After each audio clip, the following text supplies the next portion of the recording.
Hey, Donnie here, taking a break from my usual stuff I've been doing over the last few weeks, and I wanted to show you this book, The Shadow Chaser. It's an adventure game book.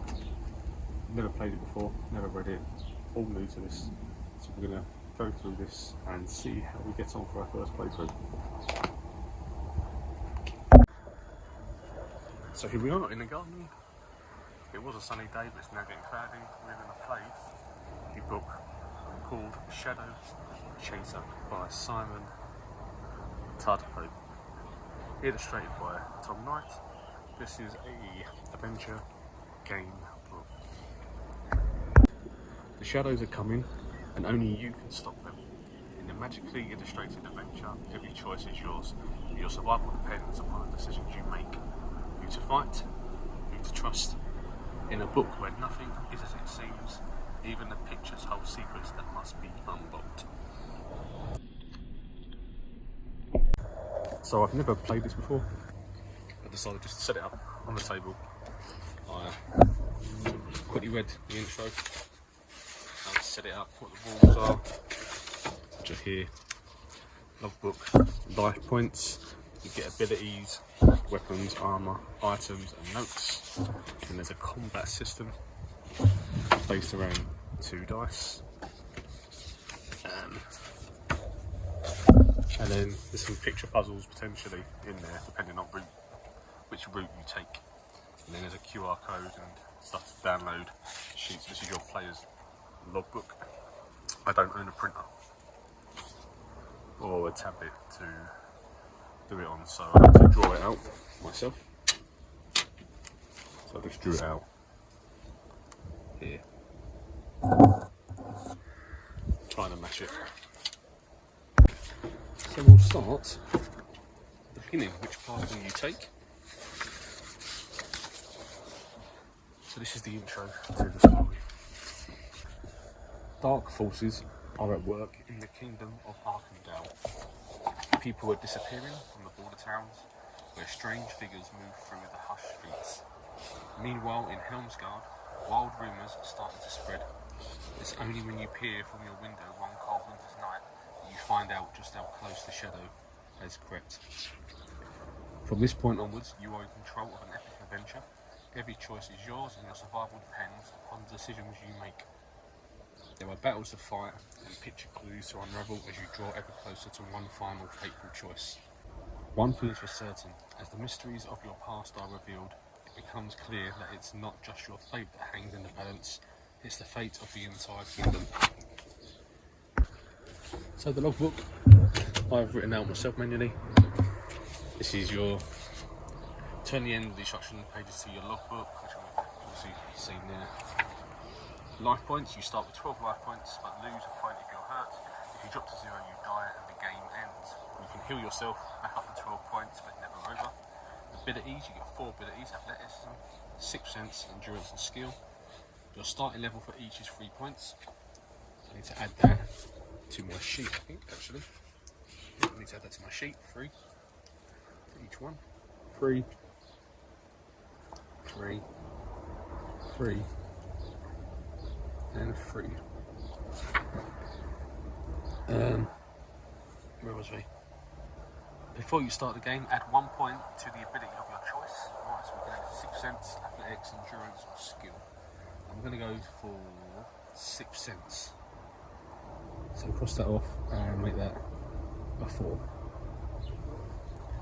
Each time, at various moments in the quest, you will gain more ability points. It's up to you which ones you upgrade. If you receive more than 1 ability point at the same time, you can add them all to the same ability or spread them across. You can also lose ability points and you'll have to choose which one to lose from. Weapons, when you pick up a weapon, write it down in your logbook in the weapons section, which I'll put here. If it has any special abilities, make a note, and that can change your attacks and stuff. Defense, I guess, no attacks. Armor, when you pick up armor, write it down in the logbook under armor. And make a note of it because defense bonuses, okay, in the same box. So if you get a defense bonus, add it here.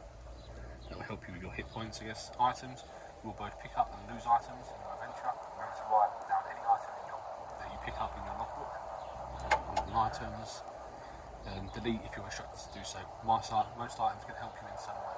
So, inventory sort of here. And notes during the quest you'll see and learn things that could be useful later on. It might be a small detail or the entry number for a passage you want to refer back to, whatever it is. So any notes go in there. And there's the combat system. I won't read through that now, we'll go straight into the game there.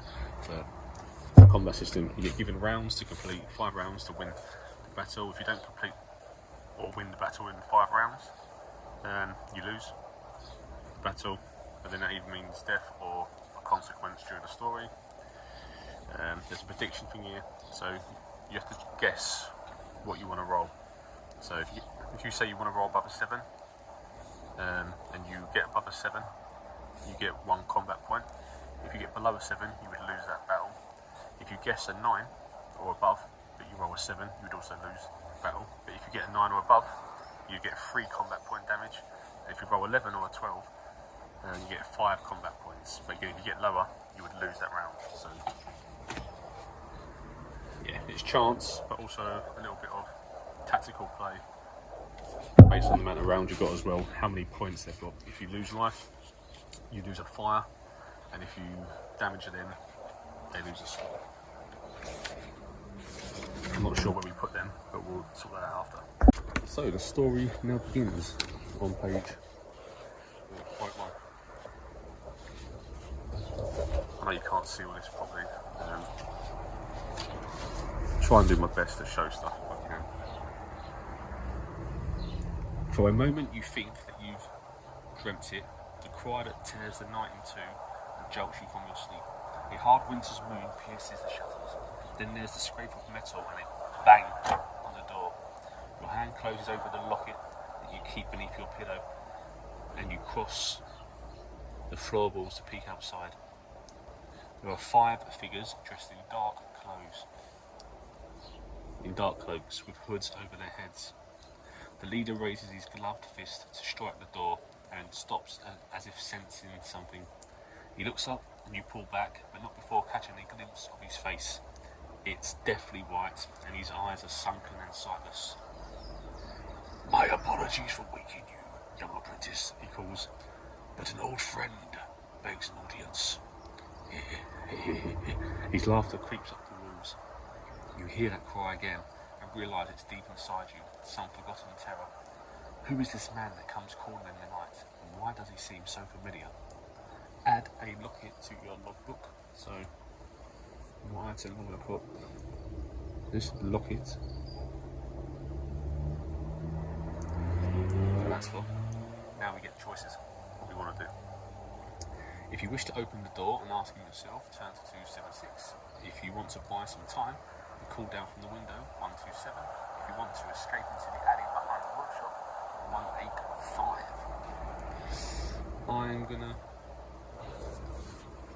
I'm not sure what the character's gonna be like. No character building, so I'm gonna call down 127. So we'll go through. We're looking for these big numbers in our pages. Here we go. Looking for these numbers here. "What old friend?" you shout down in a brave voice. It's a strange time to come knocking. You glance around the room to assess your options. Your work belt hangs on the wall, and a hatchet hangs from the belt. You have so much to learn. You have so much to learn, little foundling, the man calls. Left on the carpenter's doorstep. Wait, left on the carpenter's doorstep? Maybe on a night such as this. Have you ever wondered who you really are, Rowan? So our character is called Rowan. Suddenly you hear footsteps around the side of the house. You don't have a moment to lose. If you want to open the door and talk to the stranger, turn to 276. Is that any option or? No, there's no option here. Just double check. Yeah. If you want to fasten the belt over your tunic and escape into the alley behind the workshop, turn to 185. Yeah, so we're going to grab the belt, I think, and escape down the alley. And we gain a hatchet. So I'm going to put hatchet here.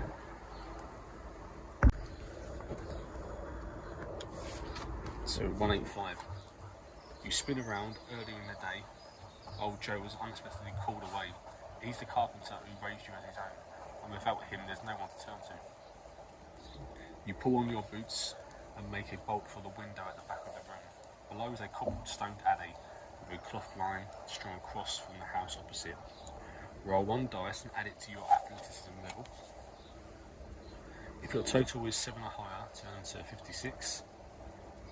If it's 6 or lower, 417. So 1 dice, you have to roll it. I've got 6. We add that to our athletics, which means my athletics goes from 3 to 9. That's pretty good. So if your total is 7 or higher, go to page 56. If it's 6 or lower, 417. If it's higher, so we're going to go to 56.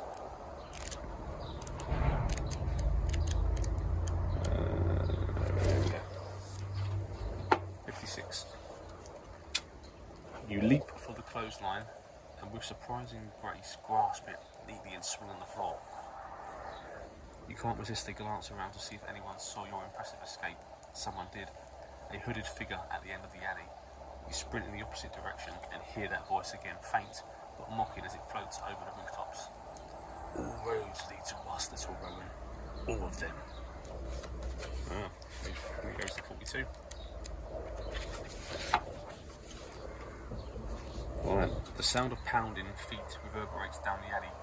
4 of the hooded figures are giving chase. The moon is hidden behind the rooftops, but you know these back ways well. At the end of the alley, you vault a fence. It's a tongue twister. And land in a small yard. A hog is sleeping in a bed of hay.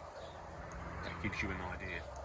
If you like to wake the hog by giving it a quick kick as you pass 143. If you prefer to carry on your way without waking the hog, 249. I think Rowan's going to kick the hog, wake it up and maybe cause a distraction. But not too hard. To hurt the hog, just to make it jump up. 143. Okay. The startled hog gives an indignant squeal, slipping through the passage and into the broad street beyond. You're rewarded by the sound of curses in the yard. Your pursuers had not bargained on an angry hog intent on revenge. This gives you precious moments to assess your options, so the distraction has worked. The street runs uphill towards the market square, and the city guards have a small station on the other side. During the day, the square is filled with traders, but now it sits empty in the moonlight. You'd be easily spotted in that direction, so it would be a straight race. Across the street is the entrance to his stables. It's a good place to hide, although you'd be cornered if they found you, and you must climb over a wooden gate to get in. Your final option is to head down the street into an area of Helm's Guard, known as the Tangles. People have warned you of this district full of misfits and thieves. Its maze of crooked passages may just give you an aid in the escape. So if you decide to make a run for the city guard at the station, at 6, choose to hide in the stables, 80. Or if you opt for the tangled... So we can stay in the stables and hide, but I think we could be caught that way. If you decide to make a run for the city guards, I think we're going to go for the tangles. We're going for the tangles, 293. Not a safe place, but let's give it a go. As you pound downhill, the dark entrance to the tangles jolts and blurs in your vision, and the footfalls of your pursuers get louder in your ear. Oh no, they've got a wrong choice here. Looking over your shoulder, you see them gaining. You call out for help, but no doors open and no lamps flare. Right. If your endurance is 4 or higher, turn to 311. If it's level 3, 215, our endurance is still 3. So 215, what is it worrying? It's going to be a battle, or we've lost already. The footfalls behind you get louder and louder, and you realise you cannot escape. Even if you gain the tangles, you'll have no time to hide. Slowly, warily, you come to a stop and turn around. Your pursuers have stopped too, waiting to see what you do.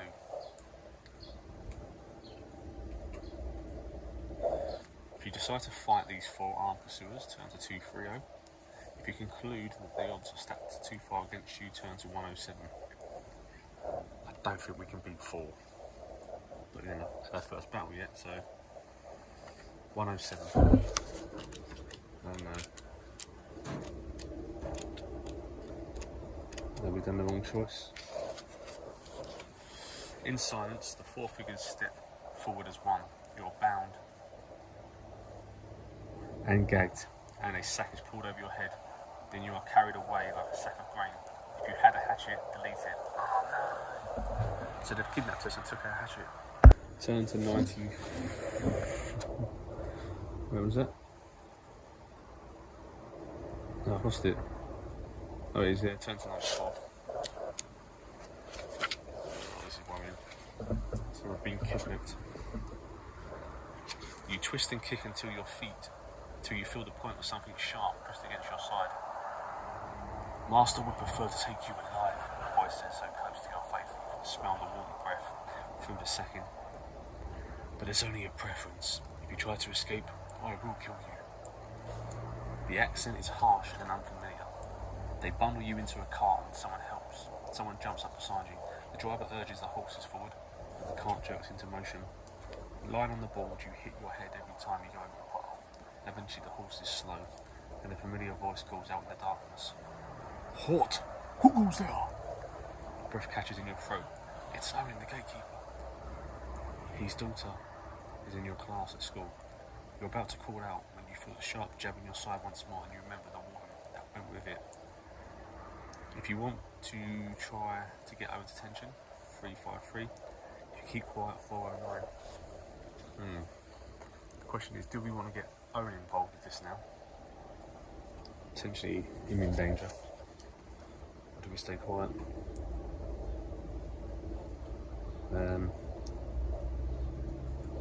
I think we're going to stay quiet. I think we're not going to try and get Owen in danger. 409. Oh. It's quite a jump. As you hold your breath as Owen chats to the driver.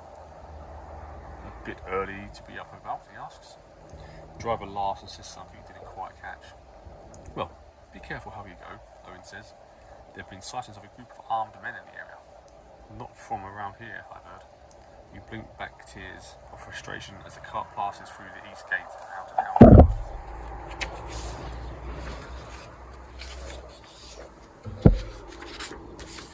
Once clear of the city, your captor sits you up and pulls away the sack. He's the only other person in the cart. The rest must be making their way out separately. His hood is drawn back, and in the weak dawn light you see a pale face with dull grey eyes. He doesn't look that much older than you, but he stares straight ahead, seemingly uninterested in you or anything else. You make a muffled noise after a moment's hesitation. He unties your gag and rests his hand on the hilt of his weapon. You see a name carved into it. Flint. It's not a word you've heard used around Helmsguard. You clear your throat quietly and risk a question. In a flat voice, he tells you he's from a fishing village beyond the northern border of the kingdom. His name is Half Harlan. 111.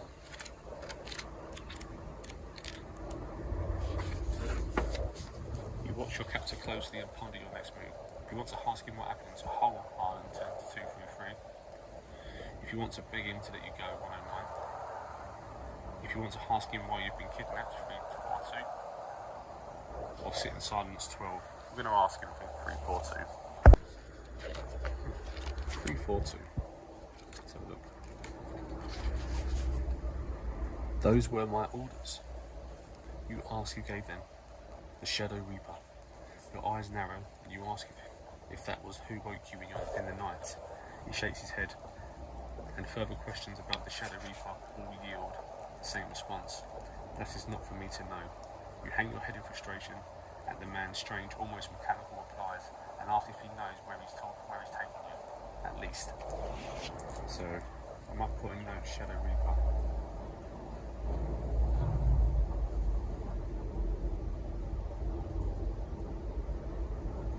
That means, if we Shadow Reaper, we're going to Foreign Bridge, where we'll meet the others. You know that bridge is only a couple of leagues from the city walls. If you're going to try to escape, you haven't got much time. Want to ask another question under 11 or silence? Let's ask another question. Why not? So we asked him, kidnapped. Let you go 109. Let's ask him that. Let's go. Those are not my orders. It was a long shot. You opened your mouth to ask another question, but he yelled you to shut it. Turn to 12.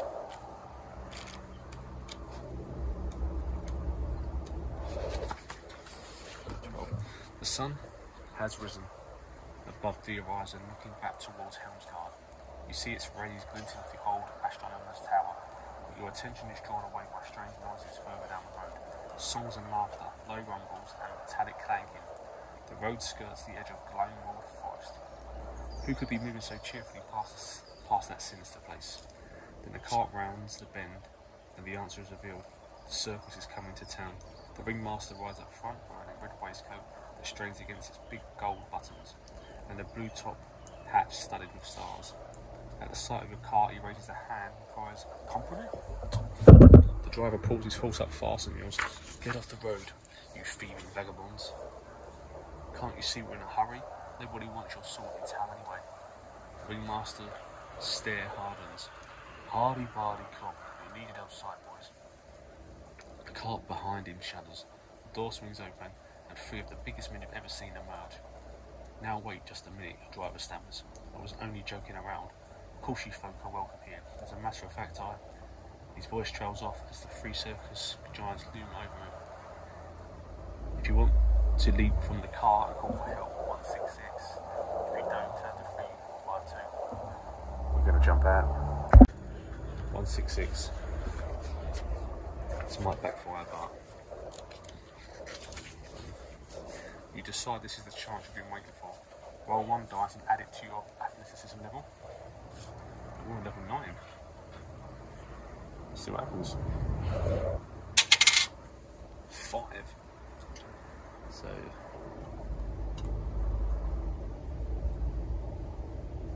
our athleticism is 14. If your total is 7 or higher, turn to 388. If it's lower, yeah, it's a lot higher.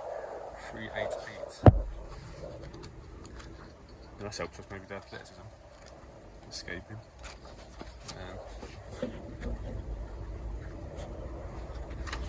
388.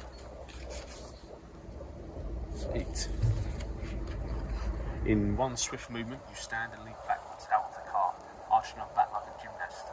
Then you use your hands to spring over your feet. "Hey, that was pretty good," yells one of the acrobats. But you have no time to lose. You call out for help and yell that you've been kidnapped. "What?" cries the ringmaster, puffing out his chest. Turn to 44.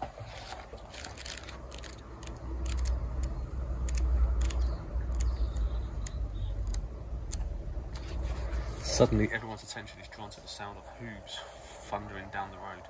The rest of the kidnappers are riding up fast, weapons in hand. Their pale leader is out in front, hood blown back, revealing long strands of white, lank hair trailing from his scalp. 29. Perfect. Also perfect. "Protect the child," yells the ringmaster's half-hardened leaps from the cart.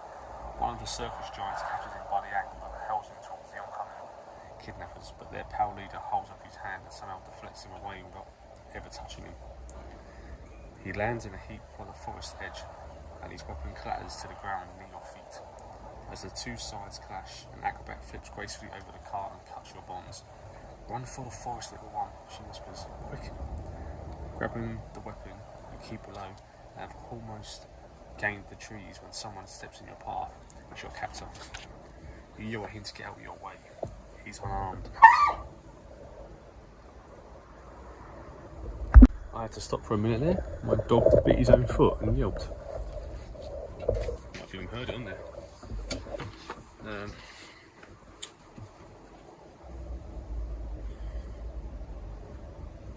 Where was we? Oh, it was here, wasn't it?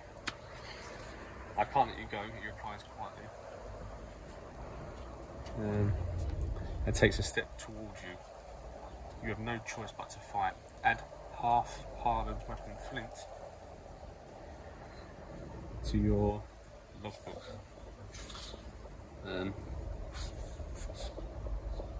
if I put weapon, I'll put flint. Oh, that's probably wrong. FLYNT. Don't get any bonuses for that. Right, so we've got the first battle. We're fighting half Harlan.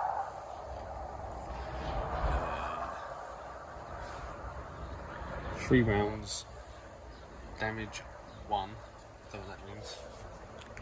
I think we read that bit. Damage.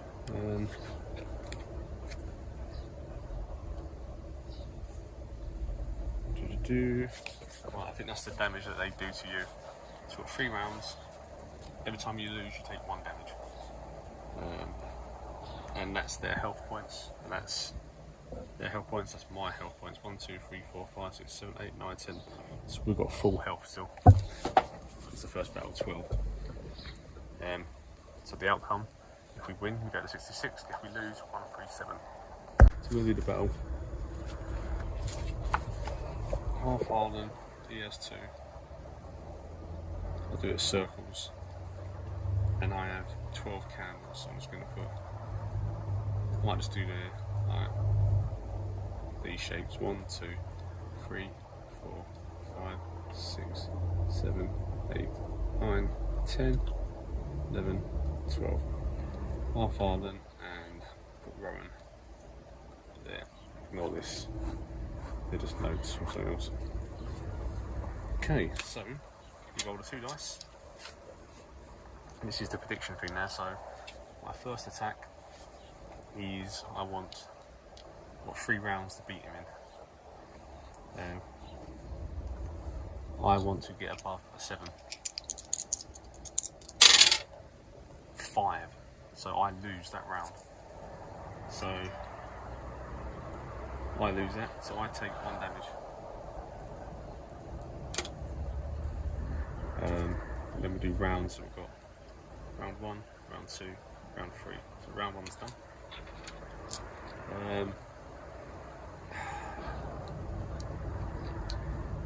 We'll go for 1 more above a 7. 5. So we lose that round. We lose another life. Right, we've got 2 left, so we need to get above a 9. If we get to 7, we still lose, so we need to get above a 9. Oh, we've got an 8. So we lose, because I said above 9. Another health point. Right, so we lost that battle. So we turn to 137. So we lose, 137. So the reason we lost, because you get 3 rounds to win. And we lost the first 2 rounds, so we lost our health there. And then we needed to get 2 hit points to win in the last round. So I predicted 9, but we got an 8, which means we lose again. So we lost another health point, and he kept 2s, and the rounds are over. So we go to 137. I don't know if this means it's game over. Or if they set it up to the first battle, you get a bit of a leeway for that. So your opponent ducks under your flailing attack and tackles you to the ground.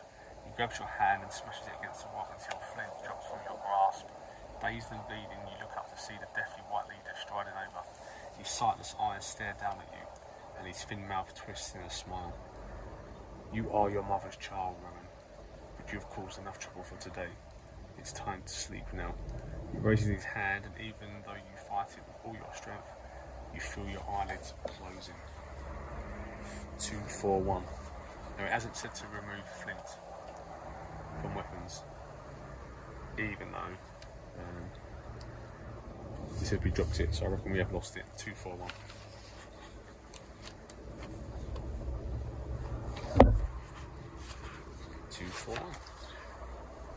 You awake in a vast cavern. You are strapped to a post and your hair hangs above your shoulders in lank, matted strands. It's as if you've been unconscious for a long, long time. A bright light shines from high above, casting your shadow onto some kind of metal disc. It's inscribed with rings of strange markings that start to glow and rotate. From the far side of the chamber, you hear a familiar, festering laugh. Something flashes across the disc and darkness descends. Your adventure is over. We lost.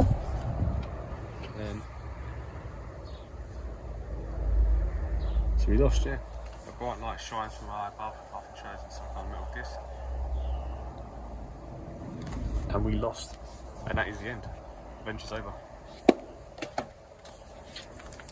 So that was a short adventure, really. Not much. Didn't get far, did we? So that's just the first time we played through this Shadow Chaser. Obviously there's loads of scenarios you can go through, so it's going to have multiple playthroughs. Just wanted to show you the first playthrough. If you want to see more of these, we'll give it another go. We might even do some live streams where you can play, and I'll just read it out to you. Hope you enjoyed it. That's Shadow Chaser, Simon Tudhope. We lost our adventure. So speak to you soon. If you enjoyed this, please like, comment, subscribe. Tell me if you've played this. If you want to see more Gamebooks, or you want to see this one played through again, or you want live streams, let me know in the comments. And I'll speak to you all very soon for some more Gamebook adventures.